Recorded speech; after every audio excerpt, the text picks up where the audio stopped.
आदाब, नमस्कार। मैं अजहर शमीम और आप देख रहे हैं देश दुनिया। दोस्तों, आज 12वें दिन भी ईरान और इजराइल के बीच जंग जारी रही और ईरान ने ज़बरदस्त पलटवार किया और पलटवार करते हुए उसने अपने नतांज, इस्फहान और एक अन्य जगह जो अमेरिका की तरफ से उसके परमाणु संस्थान पर हमला हुआ था, उसके जवाबी हमले में ईरान ने कुवैत, कतर, बहरीन, सीरिया में ज़बरदस्त हमला बोला और कतर के एयरबेस पर रात 10 बजे एक साथ 6 मिसाइलें दागी गई। भले ही कतर ने ये कहा कि सभी मिसाइलें इंटरसेप्ट कर ली गई, लेकिन कतर में भगदड़ और अफरा तफरी का माहौल देखा गया। लोग शॉपिंग मॉल से, बाज़ारों से भागते गिरते पड़ते नज़र आए और फिर भोर में ईरान ने बीर शिवा नाम की एक जगह है इजराइल में, वहाँ पर एक 60 मंजिला इमारत पर हमला किया। उस हमले में उसके बैलिस्टिक मिसाइल के अटैक से वो 60 मंजिला इमारत ध्वस्त हो गई और उसमें से काफ़ी नुकसान हुआ है। 14 लाशें अब तक बाहर आ चुकी हैं और दर्जनों घायल हैं। तो दोस्तों, ईरान ने तो ये साबित कर दिया कि वो न किसी से डरने वाला है, न दबने वाला है, न झुकने वाला है, चाहे कोई कितनी बड़ी महाशक्ति हो। और ट्रंप के बड़बोलेपन की हवा निकल गई है। नेतन्याहू के आयरन डोम का पर्दाफाश हो चुका है और उसका आयरन डोम सायरन डोम में बदल गया है। वहाँ लगातार सायरन बज रहे हैं। अब तो सायरन अरब देशों में भी बजने शुरू हो गए हैं। Kuwait, Qatar, Bahrain, Saudi, Oman, हर जगह खौफ का माहौल है। जॉर्डन, सब डरे हुए हैं, सहमे हुए हैं कि अब हमारे यहाँ क्या हो सकता है। और ईरान ने तो पहले ही चेतावनी दे दी थी कि अगर हमारे परमाणु केंद्रों पर और हमारे यहाँ अगर जंग में अमेरिका शामिल होता है तो हम पलटवार ज़रूर करेंगे और हम उधार बाकी नहीं रखते हैं और इन देशों में मौजूद अमेरिकी बेसिस पर हमारे मिसाइल अटैक करेंगे। और वो उसने कर दिखाया। तो दोस्तों,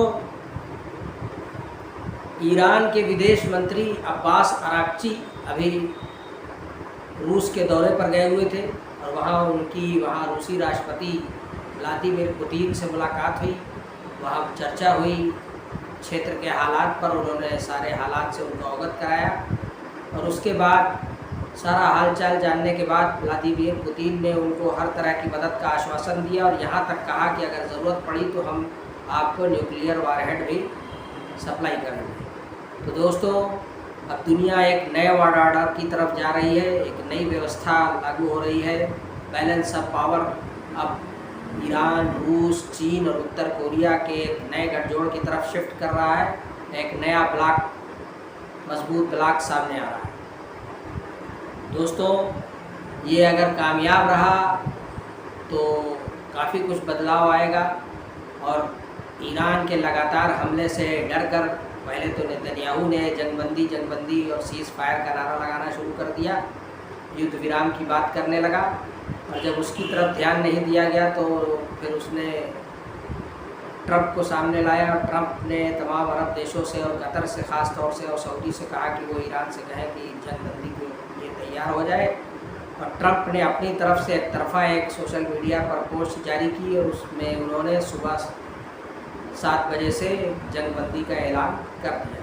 हालांकि ये अलग बात है कि ईरान ने अभी अपनी तरफ से ऑफिशियली इस जंगबंदी पर कोई अनाउंसमेंट नहीं किया है। उनकी तरफ से अभी ऐसा कोई ऐलान नहीं आया है और उन्होंने तो साफ कहा कि जंग तुमने शुरू की है, ख़त्म हम करेंगे। तो दोस्तों, लगातार हमला ईरान का जारी है और इसके असरात अब ज़ाहिर होने लगे हैं। अभी इस जंग की चपेट में अरब देश भी शामिल होते जा रहे हैं और ये अगर जंगबंदी ठीक तरह से लागू नहीं हो पाई, इसमें भी शरारत हुई, तो ये जंग का दायरा लगातार बढ़ता चला जाएगा और इसकी चपेट में खाड़ी के अरब देश भी आ जाएंगे। और ये अगर मसला इस तरीके से आगे बढ़ता रहा तो इससे हम लोग भी प्रभावित हुए बिना नहीं रहेंगे। हमारे यहाँ के काफ़ी लाखों हमारे कामगार, इंजीनियर, डॉक्टर, प्रबंधक वहाँ अरब के इन देशों में काम कर रहे हैं, वहाँ नौकरी कर रहे हैं, बिजनेस कर रहे हैं, और इससे वहाँ की जो मुद्रा है वो हमारे देश में आ रही है। हमारे देश का विदेशी मुद्रा भंडार बढ़ रहा है, उससे हमें फ़ायदा हो रहा है। लेकिन अगर यही स्थिति रही और जंग जारी रही तो बहुत से लोगों को वापस आना पड़ जाएगा, लोगों की बेरोज़गारी बढ़ जाएगी। और ईरान ने जिस तरीके से होर्मुज़ जलडमरू को बंद करने की घोषणा की है और कहा है कि हम ये राहदारी जो समुद्र में है जिससे व्यापारिक आवाजाही होती है उसको हम रोक देंगे, तो इससे काफ़ी बड़ा नुकसान होगा। यूरोप और एशिया को जोड़ने वाला एक ये महत्वपूर्ण मार्ग है, और इसी रास्ते से पानी के जहाज़ के ज़रिए से हमारे यहाँ तेल, पेट्रोल आता है, गैस आती है, और भी बहुत से सामान की आवाजाही होती है।